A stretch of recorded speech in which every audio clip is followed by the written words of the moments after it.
आप उससे प्रार्थना करो, विश्वास की प्रबलता रखो। आपने मंदिर जाना अगर छोड़ भी दिया, शिव को छोड़ भी दिया, तो भी मेरा शंकर आपको नहीं छोड़ता है, कभी नहीं छोड़ता। मेरा शिव है, छोड़ता ही नहीं। सारनाथ भगवान की कथा कर रही है। संगम ऋषि काशी के बाहर भ्रमण कर रहे हैं, काशी के अंदर नहीं आए। मुझे शिव बुलाएं, मैं काशी आऊं। क्या करते थे सारनाथ संगम ऋषि, क्या करते थे? काशी के अंदर अगर कोई दर्शन के लिए जा रहा है, छोटा सा झोपड़ा बनाकर उसको उस छोटे से झोपड़े में रुकाकर उसको हाथ जोड़कर कहते, क्या प्यास लगी है, भूख लगी है, कुछ टिक्कड़ बना दूं, कुछ पानी पिला दूं, पूछते। कभी मौका लग जाए, बाबा यदि आपके भंडार को खूब भर दे और तुम्हारी झोलियां अगर मेरा शंकर भगवान खूब खुशियों से भर दे, तो प्रयास करना कि तुम्हारे नगर में, तुम्हारी कॉलोनी में, तुम्हारे क्षेत्र में, तुम्हारे गांव में कहीं शिव महापुराण की कथा हो रही हो और वहां शिव भक्त अगर आए हों, तो अगर भगवान तुम्हें भंडार भर कर दे दे, तो एक बार वहां के आए हुए शिव भक्तों को पानी पिलाकर, कुछ खिलाकर मुंह जरूर झूठा कराना, उसका फल। आप लोगों में से कई लोग अमरनाथ भी गए होंगे कभी ना कभी, पहले कोई गया है अमरनाथ जी? अमरनाथ जी गए हो आप लोग? तो अमरनाथ जी गए होगे तो वहां बड़े बड़े लंगर चलते हैं, बड़े बड़े भंडारे चलते हैं, भूखे को भोजन, प्यासे को पानी, जय बाबा बर्फानी। वहां लंगर चलते हैं, बड़े बड़े भंडारे चलते हैं। क्यों? क्योंकि बाबा उनको उतना दे देता है, फिर भंडारा कर कर जाते हैं, फिर दे देता, मुख झूठा जरूर।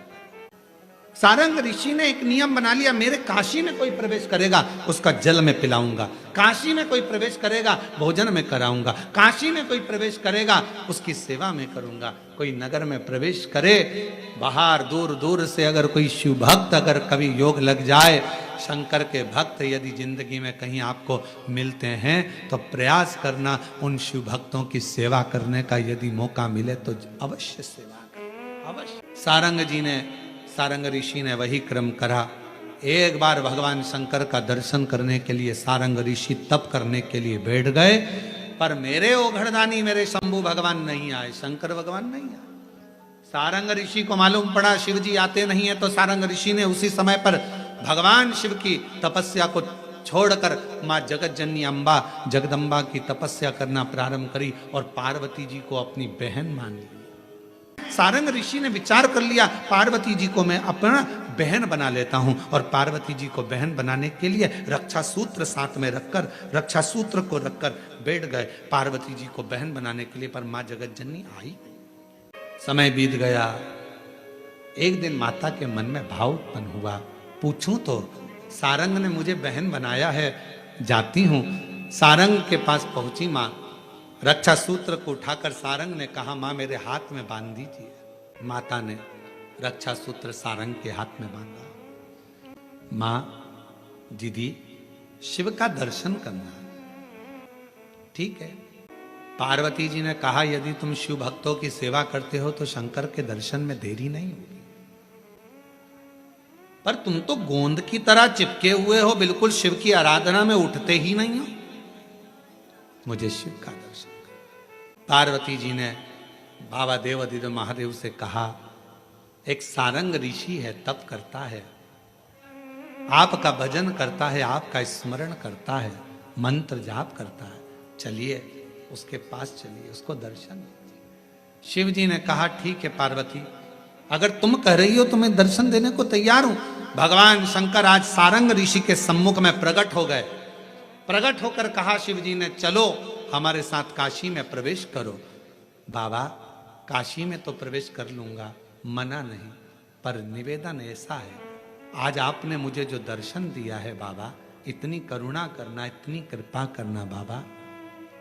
काशी में मैं जहां रहूं, जिस स्थान पर रहूं और जिस स्थान पर मैं रहूं, उस स्थान पर आपका दर्शन मुझे होता रहे बाबा। दुनिया का कोई भी व्यक्ति जिस स्थान पर मैंने आपका दर्शन करा, इस स्थान पर आए तो उसकी मनोकामना पूर्ण हो जाए, ऐसी कृपा कर देना। सारंग ऋषि ने अगर मांगा भगवान शिव से, सर्व जगत के हित के लिए मांगा, सर्व जगत हित। और आज भी नियम है, काशी में अगर कोई कावड़ चढ़ाने के लिए जाता है, काशी में कोई दर्शन करने विश्वनाथ जी के जाता है, तो सारनाथ महाराज के दर्शन, सारनाथ महादेव के दर्शन जरूर करता है। कभी मौका लगे विश्वनाथ की धरा पर काशी में यदि आप जाएं, तो एक बार सारंगनाथ जी का दर्शन जरूर करें। क्यों? क्योंकि वो एक ऐसा दिव्य दर्शन है, सारनाथ भगवान का एक ऐसा दिव्य दर्शन है, उस कुंड का ऐसा दिव्य दर्शन है, जहां पहुंचकर हम जो कामना लेकर, अगर कितना भी जीवन में ऋण पड़ा हो, कितना भी कर्जा पड़ा हो, कितना भी दुख पड़ा हो, कितनी भी तकलीफ पड़ी हो, अगर काशी में सारनाथ भगवान का दर्शन यदि कर लेते हैं, तो हमारी जिंदगी के सारे दुख धीरे धीरे धीरे धीरे, हमारा कर्जा धीरे धीरे चूक जाता है, समाप्त हो जाता है। सारनाथ भगवान का इतना महत्व लिंग पुराण में भी है, शिव महापुराण में भी है, नर्मदा पुराण में भी है।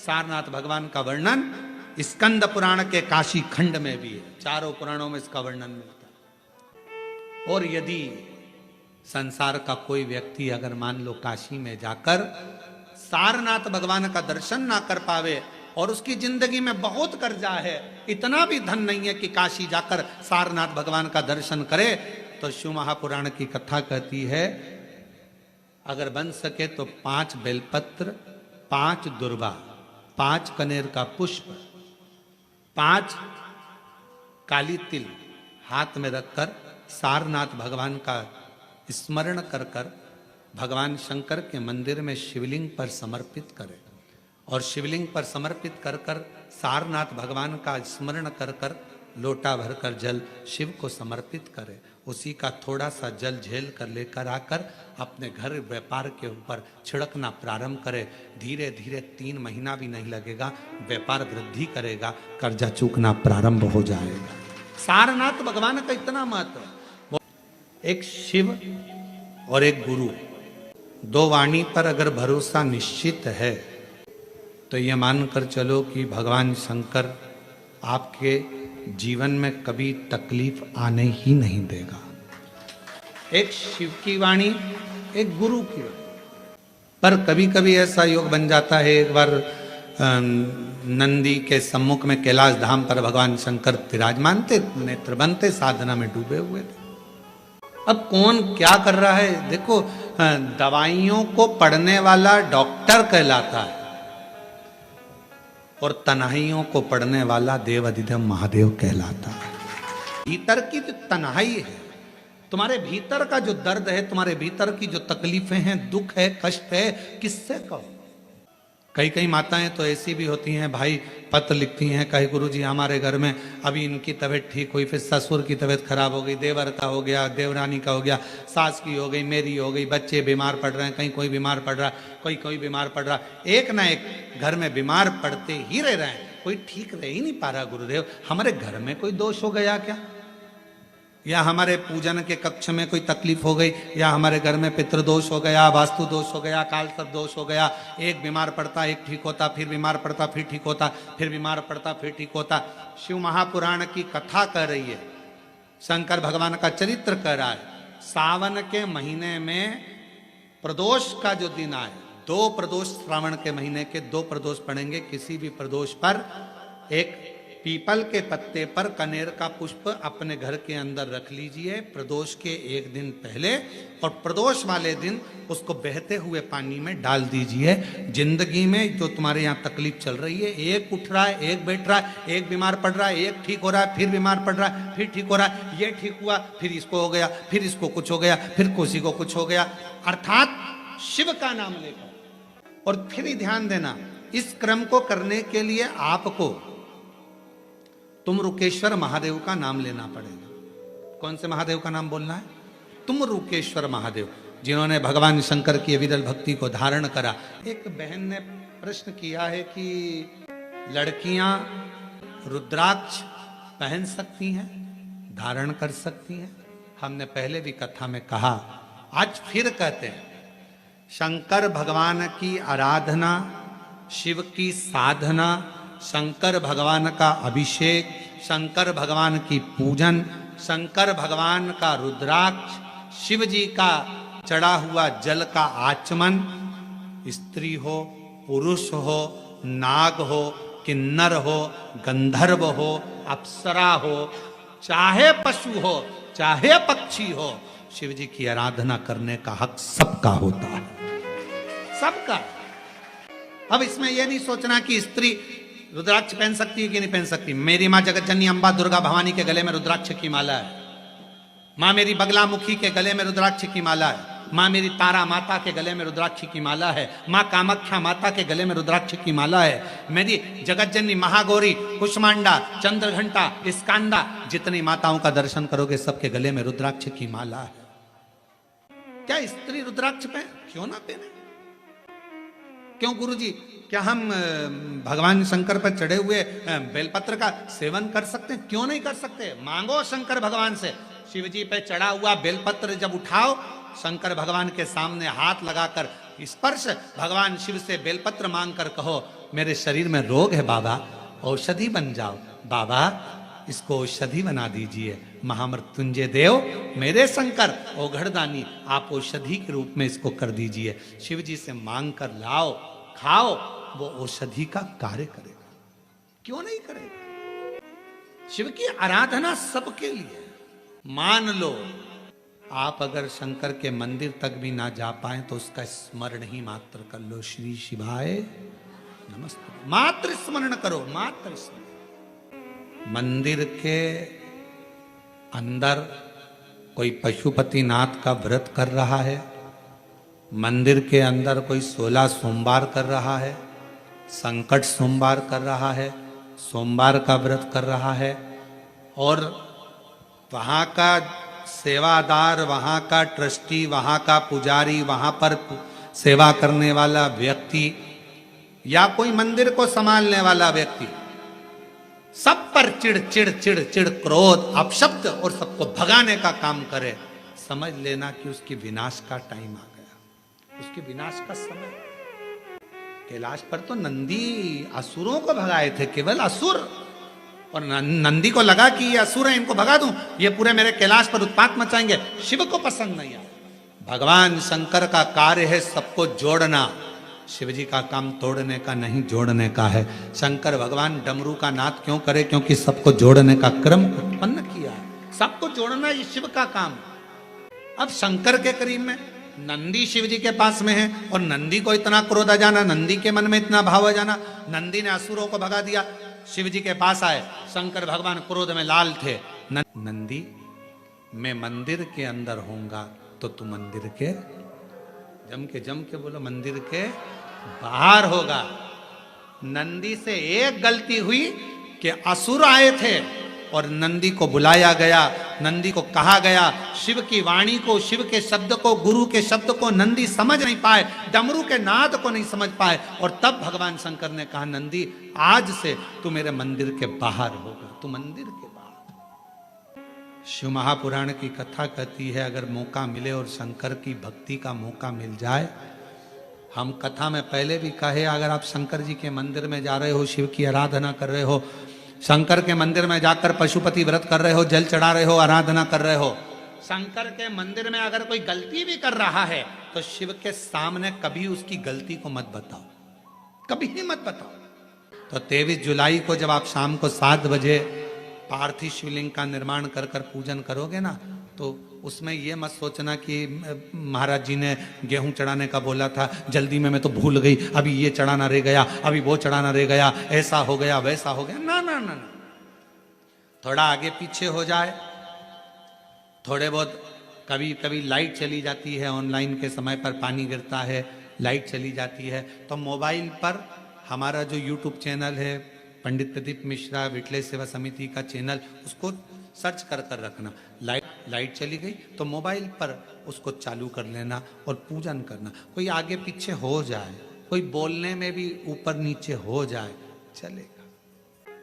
जब 23 जुलाई को आप लोग अभिषेक करें, पूजन करें, कुछ ऊंचा नीचा हो, ये चढ़ना था, ये चढ़ गया, ऐसा हो गया, वो हो गया, पहले ये चढ़ाना था, वो ऐसा चढ़ा, ना ना ना ना ना ना, किसी भी तरह की अभिषेक में, पूजन में, भगवान की आराधना में कोई गलती मत देखो। भगवान की आराधना में तो बैठकर भगवान की भक्ति करो। मिले ये ऑनलाइन कथा यहां चल रही है 12 तारीख से 18 तारीख तक, 21 तारीख से 25 तारीख तक 5 दिवसीय ऑनलाइन कथा फिर चालू हो जाएगी 1 बजे से 4 बजे तक। और वो कथा जहां भी हम रहेंगे वहां से होगी। 30 तारीख से 5 अगस्त तक शिव महापुराण की कथा भिलाई में जयंती स्टेडियम में होगी, जहां पर बोल बम सेवा समिति कथा करा रही है। उसका कथा का समय भी लगभग 1 बजे से 4 बजे तक ही रहेगा। वो ऑनलाइन नहीं, वो ऑफलाइन होगी। पंडाल में बैठकर सुन सकेंगे श्रावण के महीने की कथा। 6 अगस्त की बाबा की कावड़ सीहोर की प्रदोष की जो भराती है, कामना कावड़, जो कि बाबा से हृदय से कामना कर कर बाबा की कावड़ लेकर सुबह 9 बजे सीवन नदी के तट से माँ सीवन का जल भर कर चलेंगे। बोल बम बोल बम बोल बम बोलते बोलते चले। शिव का स्मरण, कोई ऊंच नीच ना देखे, बाबा का स्वागत करिए, गलती ना छाटिएगा। पूजन की थाली लग गई, पूजन का सामान की लिस्ट आपके पास में है। मान लो कोई सामान कम पड़ गया, कोई बात नहीं, हमारा पिता है, शंभू है, हमारे घर आया है, हमारी गलती देखने नहीं आया, हमें गले लगाने आया है, हमारा कल्याण करने आया है। करो पूजा। 7 बजे शाम को बैठकर बाबा की आराधना करना। पहले शिवलिंग का निर्माण कर कर बैठ जाना। शास्त्र तो अलग अलग शिवलिंग का वर्णन करता है। ब्राह्मण को श्वेत मिट्टी का, क्षत्रिय को लाल मिट्टी का, वैश्य को पीली मिट्टी का, शूद्र को काली मिट्टी का। पर शिव महापुराण में एक लाइन बड़ी सुंदर लिखी, जो मिट्टी तुम्हारे पास में हो, तुम्हारे गमले में, तुम्हारे बगीचे में, तुम्हारे पास में जो मिट्टी मिल जाए वो मिट्टी निकालना। थाली में, पाटे पर, जिस पर भी तुम शिवलिंग का निर्माण करो, हृदयवश भाव के साथ जल का सींचन देकर भगवान शंकर के विरल भक्ति को धारण कर कर श्री शिवाय नमस्तुभ्यं, श्री शिवाय नमस्तुभ्यं। श्री हृदय से प्रार्थना करो, जिस भाव से भगवान को रिझा सकते हो रिझाओ। ए नंदी, तूने मेरे भक्त को दूर हटा दिया। शंकर जी से नंदी ने कहा, भोलेनाथ बाबा वो तो असुर थे। शिव जी कहते हैं भले वो सुर हो असुर हो, आए तो मेरे दरवाजे पर थे, मेरे नजदीक में थे। मेरे शंकर भगवान का सबसे बड़ा आनंद यही है महाराज, कोई कैसा भी, कितना भी पापी क्यों ना हो, कितना बड़ा भी कोई गलत